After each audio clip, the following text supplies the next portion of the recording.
যে কোনো ক্লাসের সব রকম জিনিস পাওয়ার জন্য এবং পরীক্ষার কম্পিটিশনে অংশগ্রহণ করে উইনার্স হিসেবে গিফট পেতে যোগাযোগ করুন স্ক্রিনে দেওয়া নাম্বারে। আমরা প্রশ্নটা শুনবো, বোঝার চেষ্টা করব, তারপরে সমাধানটা শেখার চেষ্টা করব।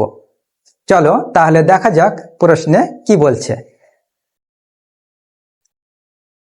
9 মিটার উচ্চতা বিশিষ্ট একটি লম্ববৃত্তাকার চোঙাকৃতি ট্যাঙ্ক জলপূর্ণ আছে।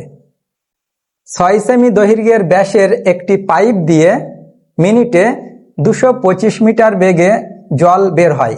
তাহলে 36 মিনিটে ট্যাঙ্কটির সমস্ত জল বেরিয়ে যায়। ট্যাঙ্কটির ব্যাসের দৈর্ঘ্য হিসাব করে লিখি। প্রথমে আমরা দেখব প্রশ্নে আমাদের কাছ থেকে কোন জিনিসটা চেয়েছে। দেখো এখানে ট্যাঙ্কটির ব্যাসের দৈর্ঘ্য, তাহলে এটা একটা ট্যাঙ্ক, এর ব্যাসের দৈর্ঘ্য এখান থেকে এই পর্যন্ত, তাহলে এইটা আমাদের বার করতে বলা হয়েছে। চলো এবারে দেখব প্রশ্নে আমাদের কোন কোন জিনিস দিয়ে দিয়েছে। দেখো বলছে 9 মিটার উচ্চতা বিশিষ্ট, তাহলে এই যে ট্যাঙ্ক একটি লম্ববৃত্তাকার চোঙাকৃতি ট্যাঙ্ক, তাহলে এইটা হচ্ছে 9 মিটার উচ্চতা বিশিষ্ট। দেখো উচ্চতা হচ্ছে এখান থেকে এই পর্যন্ত, এটা হচ্ছে 9 মিটার। এরপর এবার দেখো বলছে এটা সম্পূর্ণ মানে পুরোপুরি কানায় কানায় জলপূর্ণ আছে। এরপর বলছে 6 সেমি দৈর্ঘ্যের ব্যাসের একটি পাইপ দিয়ে, 6 সেমি দৈর্ঘ্যের ব্যাস, তাহলে এইটা একটা পাইপ, এটা হচ্ছে 6 সেমি দৈর্ঘ্যের ব্যাস, তাহলে এখান থেকে এই পর্যন্ত এটা হচ্ছে 6 সেমি। এরপর বলছে মিনিটে 225 মিটার বেগে জল বের হয়। তাহলে ধরে নিচ্ছি এই প্রথমে এই জল ছিল এখানে, এখান থেকে 1 মিনিটে জল এই পর্যন্ত আসলো, তাহলে এই অংশের এখান থেকে এইটার মান হবে 225 মিটার, তাহলে এখান থেকে এইটা 225 মিটার। এরপর বলছে 36 মিনিটে তাহলে সম্পূর্ণ জল মানে এই ট্যাঙ্কের জল পুরোটা বেরিয়ে যাবে। তাহলে চলো আমরা এবার একটা একটা করে লাইন বোঝার চেষ্টা করি।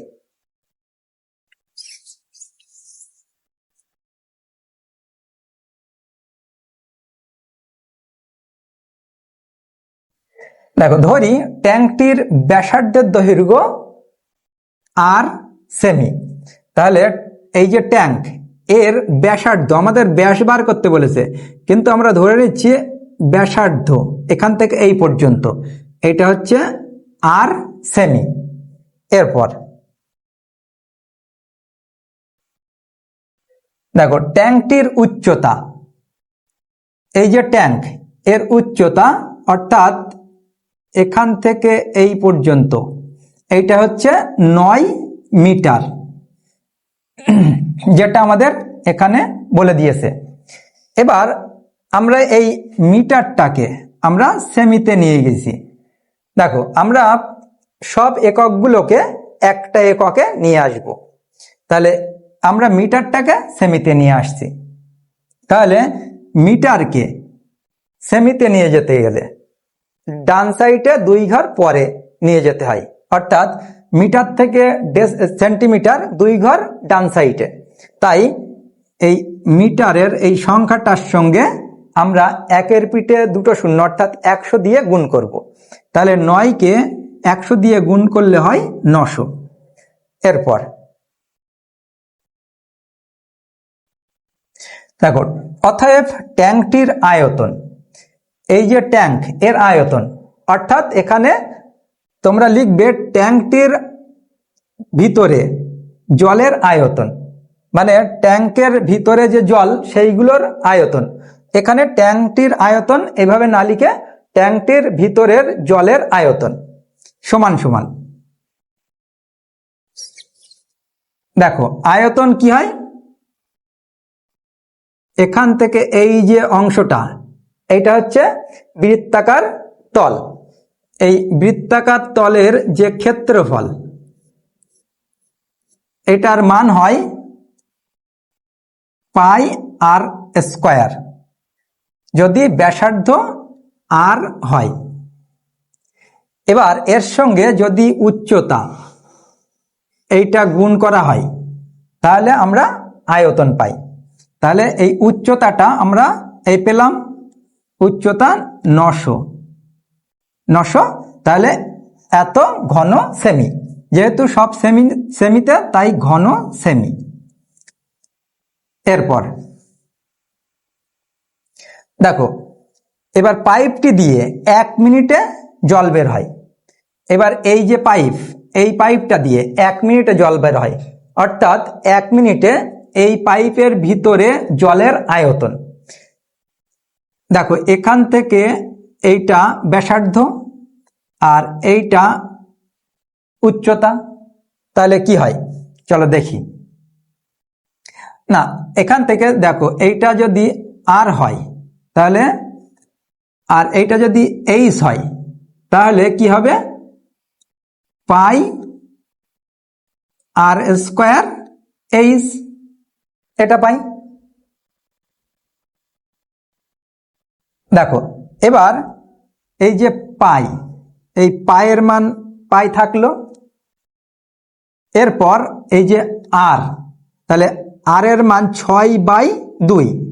দেখো এখানে আমাদের 6 সেমি এটা ব্যাস দিয়ে দিয়েছিল, তাহলে ব্যাসার্ধ কি হয় 6/2। এবার এটা ছিল সেমিতে, তাহলে 6/2 থাকলো। এরপর এবারে এই স্কয়ার, আর এর স্কয়ার মানে এই স্কয়ার। এবার এইচ মানে এই এখান থেকে 1 মিনিটে জল যতটা যাচ্ছে সেটা 225 মিটার, তাহলে 225 লিখলাম। এবার এটা তো মিটারে, মিটার থেকে আমরা যেহেতু এটা সেন্টিমিটারে আছে, তাহলে আমরা সেন্টিমিটারে নিয়ে যাব। তাহলে মিটারের সঙ্গে 100 গুণ করলে হয় সেন্টিমিটার, তাহলে এত ঘন সেমি। এটা হচ্ছে 1 মিনিটে জল বার হচ্ছে। এরপর দেখো এইটার থেকে আমাদের এই সংখ্যাটাই পরিণত হলো, চলো দেখি। দেখো এই পাই থাকলো, এই 6/2, এটা যদি আমরা 2 দিয়ে কাটি তাহলে 3 হবে, আর এই 2কে 2 দিয়ে কাটলে হবে 1, সেটা আর লেখার প্রয়োজন নেই। এবার এই ভিতরে এই 3, এইটা আবার স্কয়ার, তাহলে 3 দুবার গুণ, তাহলে 3 যদি এইভাবে দুবার গুণ করি তাহলে হয় 9, সেই 9 হচ্ছে এখানে। এরপর এখান থেকে এই সংখ্যাটা গুণ করে আমাদের এইটা পেলাম। এরপর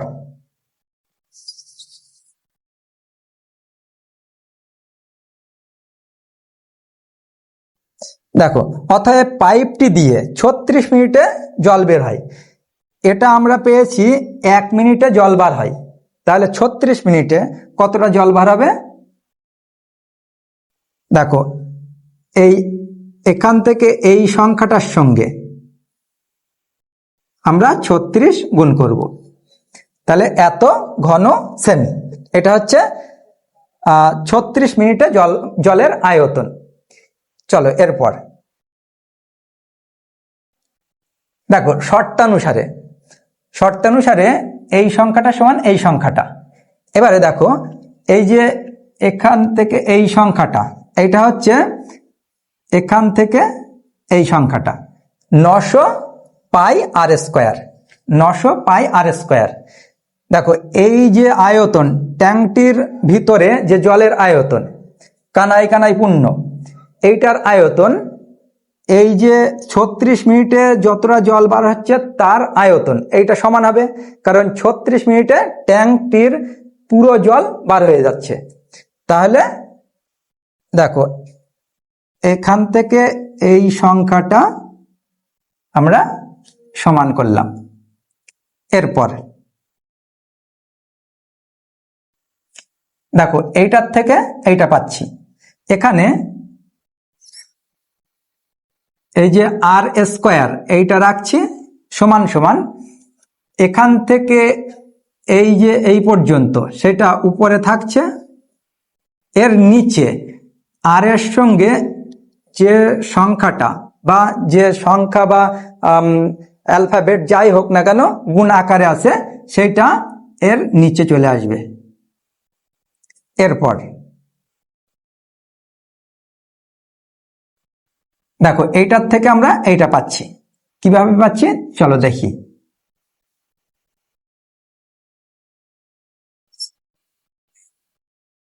দেখো এখানে এই পাই পাই কাটছে, একটা শূন্য কাটছে, আর একটা শূন্য কাটছে। এরপর এই 9 আর এই 9 কাটছে। এবার নিচে আর কিছু পড়ে নেই, তাহলে উপরে এই 225 আর 36 এটা হচ্ছে গুণাকারে পড়ে থাকছে। চলো এরপর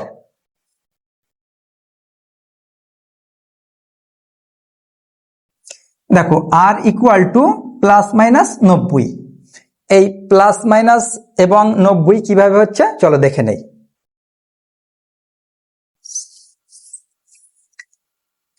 দেখো আর স্কোয়ার, এখান থেকে এই আর লিখলাম মানে স্কোয়ারটা তুলে দিলাম, তাহলে স্কোয়ার তুলে দিলে এরকম হয়, যদি আর সমান সমান স্কোয়ার উঠে গেলে এই সাইডে এইভাবে একটা রুট হবে, তার ভিতরে এই সংখ্যাগুলো থাকবে 225 ইন্টু 36। এবার দেখো রুটের ভিতর থেকে জোড়ায় জোড়ায় সংখ্যার ভিতর থেকে একটা করে সংখ্যা বার হয়, দুটো একই রকমের সংখ্যার থেকে একটা করে বার হতে পারে রুটের ভিতর থেকে বাইরে আসতে গেলে। তাহলে এইগুলোকে আমরা উৎপাদকে বিশ্লেষণ করব। আমরা ছোট করে ভেঙে করতে পারি, অথবা যদি এক্সপার্ট হয়ে উঠি তাহলে বড় করে ভেঙে করতে পারবো। যখন তোমরা এক্সপার্ট হয়ে উঠবে তখন তোমরা বড় করে ভেঙে করতে পারো। দেখো 225 এটাকে যদি আমরা ভাঙি তাহলে কি হবে, 15 ইন্টু 15 এটা হবে। এরপর 36, এই 36কে এবারে গুণ রাখছি, 36কে 6 ইন্টু 6 এটা করতে পারি। এবার দেখো দুটোর ভিতর থেকে মানে এই একটা আর এই একটা 15, দুটো 15, তার থেকে একটা 15 বাইরে বার হবে এই রুটের বাইরে। এরপর গুণ এই একটা 6 আর একটা 6, দুটো 6-এর মধ্যে থেকে একটা 6 বাইরে বেরিয়ে আসতে পারে। এবার এই দুটো গুণ করলে আমরা পাবো 90, 6 15 90। এবার এইটাকে যদি আমরা ছোট করে ভেঙে করি তাহলে কি কি হবে দেখো, যদি এই 15কেও ভাঙতাম তাহলে রুটের ভিতরে দেখো 15 3 গুণ 5 এটা হতো, একইভাবে আর একটা 15 3 গুণ 5। এরপর 6 আর 6 এগুলো কি হতো 2 গুণ 3, আর একটা 6 2 গুণ 3 এইভাবে হতো। এক্ষেত্রেও দেখো সমান সমান রুটের বাইরে একটা 3 একটা 3, দুটো 3-এর ভিতর থেকে একটা 3, এরপর গুণ একটা 5 একটা 5, দুটো 5-এর ভিতরে একটা 5 গুণ এই একটা 2 আর একটা 2, দুটো 2-এর থেকে একটা 2, এরপর এই একটা 3 আর একটা 3, দুটো 3-এর ভিতরে একটা 3। এবার এইগুলো আমরা যদি গুণ করি 3 5 15, 15 2 30, 3 30 90, দেখো একই রকম মান পেতাম। তোমাদের যেমন ভাবে সুবিধা হবে তোমরা তেমন ভাবেই এগুলো করবে। এবার দেখো এবার আমরা এই প্লাস মাইনাস এটা কেন হলো সেটা একটু বুঝবো। দেখো এই যে সংখ্যাটা, এই সংখ্যা থেকে রুট হয়ে 90 সংখ্যাটা এসেছে। এখন যদি 90 এর স্কোয়ার করি তাহলে আমরা এই সংখ্যাটা পাব। এবার যদি আমরা 90 এর স্কোয়ার করি তাহলে এই ধারে আর এর স্কোয়ার হবে। তাহলে দেখো আর স্কোয়ার সমান সমান 90 স্কোয়ার। এখন আপাতত মনে করো এই প্লাস মাইনাস এটা নেই, তাহলে আর স্কোয়ার, এবার এই 90 স্কোয়ার যদি আমরা বাম সাইডে নিয়ে আসি তাহলে হবে মাইনাস 90 স্কোয়ার সমান সমান 0। এবার দেখো এই যে একটা সূত্র এ স্কোয়ার মাইনাস বি স্কোয়ার এর সূত্র, তাহলে এ স্কোয়ার মাইনাস বি স্কোয়ার সমান হয় এ প্লাস বি ইন্টু এ মাইনাস বি। তাহলে এখানে আর প্লাস 90 ইন্টু আর মাইনাস 90 সমান সমান 0। এবার দেখো দুটো সংখ্যা, এখান থেকে এ একটা, এখান থেকে এ একটা, এই দুটোর গুণফল 0, এখানে গুণ চিহ্ন আছে তার মানে, তাহলে এই দুটো সংখ্যার গুণফল 0। তাহলে এদের যে কোনো একটা সংখ্যা 0 হতে হবে, তাহলেই তো 0 হবে। তাহলে ধরে হয় এইটা সমান 0 অথবা এইটা সমান 0। তাহলে দেখো যদি আর প্লাস 90 এইটা সমান সমান 0 হয়, তাহলে এই আর সমান সমান এই 0 থাকছে ধারে, আর এই প্লাসটা মাইনাস হয়ে 90 হচ্ছে। তাহলে আর এর একটা মান পেলাম মাইনাস 90, আর একটা হয় এইটা 0 হবে, মানে আর মাইনাস 90 সমান সমান 0। তাহলে আর সমান সমান এই মাইনাসটা ওই সাইডে গিয়ে প্লাস হচ্ছে প্লাস 90। দেখো তাহলে এই আর এর মান প্লাস 90 আর আর এর মান মাইনাস 90, তাহলে আর এর দুটো মান পাচ্ছি, সেইটাই হচ্ছে